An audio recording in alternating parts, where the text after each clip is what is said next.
Welcome everyone. I am going to do a video on a very common position that I keep coming up against using the London system facing the King's Indian. So if you're a London player, I think it's absolutely worth knowing this line. You don't necessarily, maybe you play something else and that's totally fine. But if you do happen to play this line, it's really useful to know. You can see this brilliant knight sack. It's actually not so brilliant once you just kind of memorize this, but yeah, I wanted to make a video on this because it's not necessarily like an immediate win. It's not even really a trap. It just ends with you a pawn up, and in my elo rating, like around 1800, I think opponents are still kind of confused. The proof is from this game. And if you guys don't already know, I'm doing a journey to 2000 elo where I upload games every day that I'm playing to try to get to 2000 elo, so check those out if you'd like. But anyways, let's get to it. So basically, I almost exclusively play the London, and facing the King's Indian is super common. This is the line that I play. You're creating some loofs, so I'll just kind of give you guys my thinking behind these moves. You're creating some loop for the bishop because at some point, if the knight decides to go h5, you're either giving up that bishop or you're pretty much just giving up that bishop. If they do it too soon, there's some repercussions to that, but honestly, I'm not going to go into that in this video. Just know that the reason I'm playing h3 here is to create some loop for the bishop, and it's all book in theory.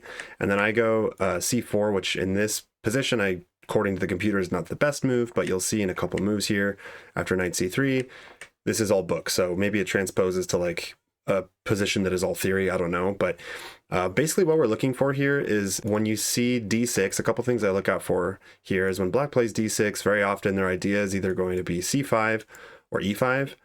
And lately, at least in my games, it always seems to be e5. So you'll see that they're already, they're going knight b to d7 to put some pressure on the e5 square. They want to play e5, okay?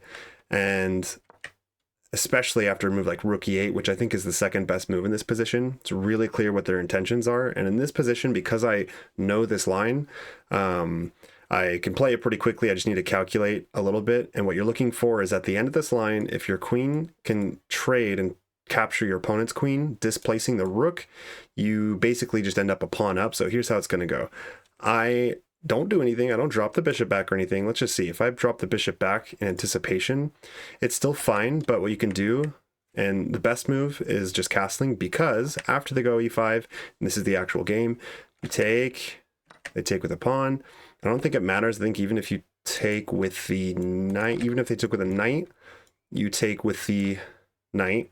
And after pawn takes, first you take the queen. Very important. First you take the queen. They have no other option but to take with the rook, displacing the rook off the e-file, and then you grab the pawn on e5, and white is up a pawn. So this is all theory. Like, this is not, it's not like white is winning all of a sudden, but you do have a small advantage. It does, the evaluation bar does say it's almost 1 point up. And anyways, my opponent didn't play that though. They did pawn takes and then knight takes. Computer marks it as a brilliant move, okay? Knight takes, because then you grab the queen, same thing.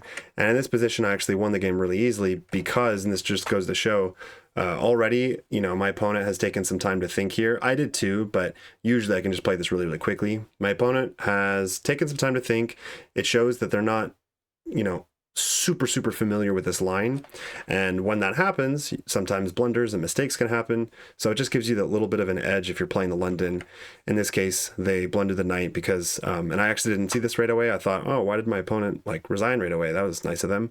But it's because here you take with a bishop, and if they grab your knight, you just take back with a bishop and you're a pawn up. And if they don't, let's say if they went, king takes, then either way, you're taking the knight and you're up a piece.